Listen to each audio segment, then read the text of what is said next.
Assalamualaikum warahmatullahi wabarakatuh. Waalaikumsalam warahmatullahi wabarakatuh. Bismillahirrahmanirrahim. Alhamdulillahi rabbil alamin. Wal 'aqibatu lil muttaqin. Wala 'udwana illa 'alal zalimin. والصلاة والسلام على أشرف الأنبياء والمرسلين سيدنا ومولانا محمد وعلى آله وأصحابه المجاهدين الطاهرين أما بعد. Saudara-saudara kaum muslimin rahimakumullah, setiap kita Muslim di dalam kehidupan ini selalu ingin dicintai oleh Allah Subhanahu wa Ta'ala, dan tidak seorang pun di antara kita yang hidup ingin dimurkai oleh Allah Subhanahu wa Ta'ala. Jangankan lagi dimurkai Allah, dimarahi tetangga saja kita kadang-kadang sudah merasa tidak enak. Padahal bagaimanapun, kalau sekadar dimarahi tetangga, kita masih bisa menghindar, pergi atau pindah ke tempat lain. Tahun depan kita kembali lagi, barangkali sudah bisa berdamai. Tapi jikalau Allah yang murka kepada kita, padahal alam ini adalah miliknya belaka, rasanya kemana lagi langit tempat kita bernaung, dan kemana lagi bumi tempat kita berpijak. Setiap orang ingin dicintai Allah, tapi tidak setiap orang mau melakukan perbuatan-perbuatan yang kalau dikerjakannya Allah akan cinta kepadanya. Dan setiap orang tidak ingin dimurkai Allah, tapi orang kadang-kadang tanpa sadar melakukan perbuatan-perbuatan yang justru dimurkai oleh Allah Subhanahu wa Ta'ala.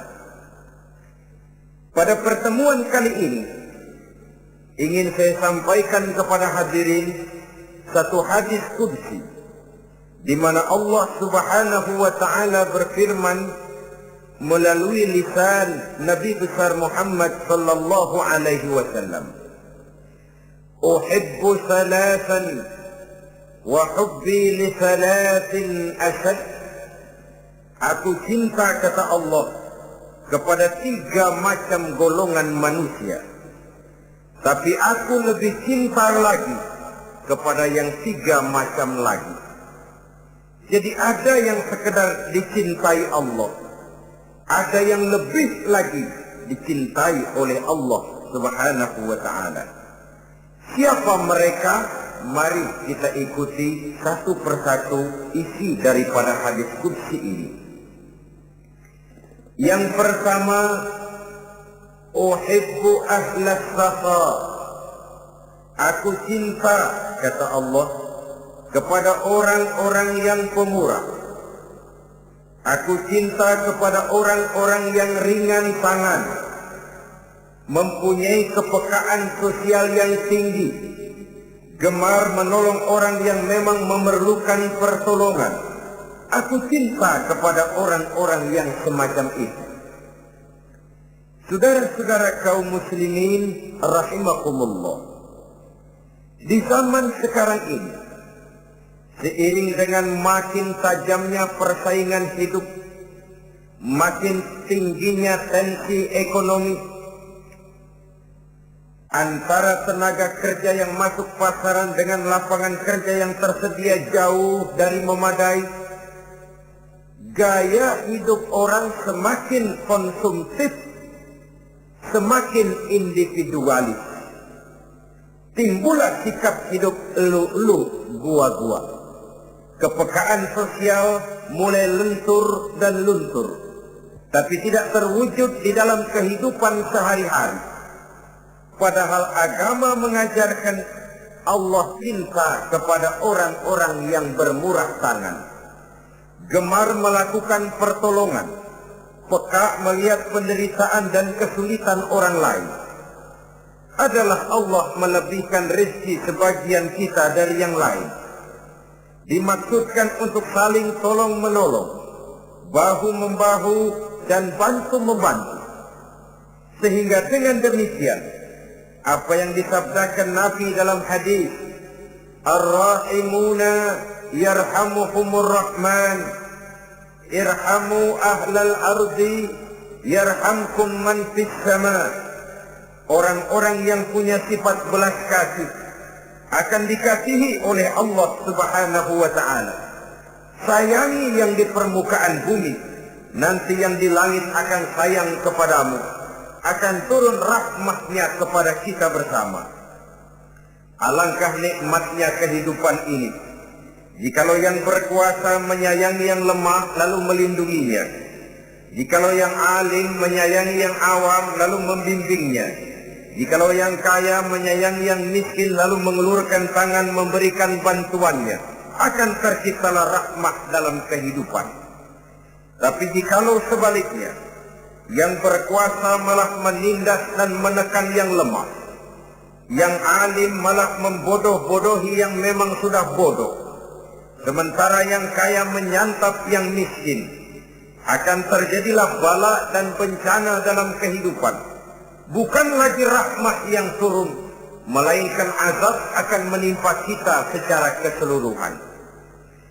Begitulah terdapat tirai halus yang memisahkan kita dari konsep ajaran agama kita yang luhur. Agama mengajarkan yadul ulya khairun min yadi sufla, bahwa tangan di atas lebih baik daripada tangan yang di bawah. Orang yang memberi lebih baik daripada orang yang menerima. Tapi yang kita praktekkan, kita selalu berada pada posisi tangan di bawah, menjadi umat yang manja, yang lemah, padahal bukan tidak punya potensi, tapi mungkin karena kita tidak pandai menginventarisir potensi. Kadang-kadang ada panitia pembangunan masjid, membangun masjid, meletakkan batu pertama sekaligus jadi batu terakhir. Setelah itu la yamutu wa la yahya, hidup tidak kelihatan geraknya, mati pun tidak ketahuan kuburannya. Masjid impoten, pesantren terbengkalai, majelis taklim terlunta-lunta, rumah sakit Islam tak kunjung selesai. Tidak adakah orang Islam yang kaya? Banyak. Tidak adakah orang Islam yang punya posisi kunci, posisi basah, posisi menentukan? Banyak. Secara jujur kita harus berkata, yang belum banyak ialah yang mau berbuat atas nama dan demi kepentingan agamanya. Kita juga bukan tidak punya potensi. Kita tidak pandai menginventarisir potensi untuk kepentingan dan kemaslahatan kita bersama. Saudara-saudara kaum muslimin rahimakumullah. Dengan demikian kita bisa lihat dalam kehidupan sehari-hari di masjid misalnya. Itu kalau hari Jumat kadang-kadang kita sengaja mau berangkat sholat Jumat tidak bawa uang. Maka yang paling lancar di masjid kotak. Saudara boleh lihat kotak itu. Dari sudut ke sudut hampir tidak pernah macet. Lancar betul jalannya. Sekali macet, kotak 50, 100. Wajar kalau masjid-masjid kita lalu impoten. Bagaimana akan mengadakan kegiatan kalau tidak ada dana? Oleh karena itu pada kesempatan ini saya ingin mengetik, berbahagialah kita jikalau oleh Allah Subhanahu wa ta'ala diberikan kepercayaan berupa titipan, wa mal malu wal banuna illa wada'i', harta dan anak-anak tidak lain satu titipan dari Allah Subhanahu wa ta'ala, dan pada satu saat titipan itu akan diambil oleh yang empunya. Allah cinta kepada orang-orang yang pemurah. Allah akan memberikan balasan yang berlipat ganda. Kalau saudara bersedekah kepada anak yatim, bukan si yatim itu yang akan membalasnya. Kalau saudara membantu pembangunan masjid, bukan panitia masjid yang akan memberikan ganjarannya. Kalau saudara membangun pondok pesantren, bukan kiai yang punya pesantren yang akan memberikan balasannya. Allah Subhanahu wa ta'ala melalui jalan yang tidak kita sangka-sangka, melalui jalan yang dalam istilah Quran disebut min haitsu la yahtasib, melalui jalan yang tidak pernah kita hitung, kita sangka sama sekali, jalan gaib yang hanya Allah saja yang maha tahu. Sebaliknya, wa hubbi lil faqir as-sakhi asad, kata Allah, aku cinta kepada orang-orang yang pemurah, tapi aku lebih cinta lagi kepada orang-orang miskin yang pemurah. Orang kaya pemurah, Allah cinta. Orang miskin pemurah, Allah lebih cinta. Kenapa? Kalau orang kaya sedekah 5.000 rupiah misalnya, orang miskin pun sedekah 5.000 rupiah, sama jumlahnya, sama ikhlasnya, sama halalnya, tapi besarnya pahala lebih besar sedekah si miskin yang 5.000 rupiah itu ketimbang si kaya yang juga 5.000 rupiah. Kenapa maka demikian? Oh, buat orang kaya uang 5.000 apalah artinya. Tapi buat si miskin, untuk jumlah 5.000 itu dia harus peras keringat, banting tulang, pergi pagi, pulang sore, kaki jadi kepala, kepala jadi kaki. Tapi kok dia berani bersedekah sejumlah sedekahnya orang kaya? Ini yang dinilai oleh Allah Subhanahu wa ta'ala. Saudara-saudara kaum muslimin rahimakumullah, sifat inilah yang dahulu dicontohkan oleh baginda Rasul. Bahkan apa yang beliau sedekahkan kepada orang lain biasanya adalah sesuatu yang lebih baik dari apa yang beliau pakai sendiri. Watak ini yang diikuti oleh generasi sahabat. Kita ambil contoh ketika terjadi perang Tabuk misalnya. Datanglah Sayyidina Abu Bakar Siddiq, membawa seluruh harta bendanya disumbangkan di jalan Allah. Melihat ini Nabi bertanya, hal tarakta li ahlika syai'an ya Abu Bakar? Wahai Abu Bakar, begini banyak harta yang kau infakkan fi sabilillah ini, apakah buat keluargamu sudah kau tinggalkan? Sayyidina Abu Bakar dengan tegas menjawab, taraktu lahumullaha wa rasulahu. Sudah, saya tinggalkan mereka Allah dan Rasulnya. Saya tinggalkan mereka keyakinan, akidah, iman, bahwa kalau kami menolong Allah, menolong agama, Allah akan menolong kami. Bahwa kami tidak akan jadi melarat karena memperjuangkan agama. Bahwa kami tidak akan jatuh miskin kalau harta ini kami belanjakan di jalan Allah. Kami tinggalkan keyakinan itu kepada anak-anak dan istri di rumah. Sementara harta yang ada seluruhnya kami bawa kemari.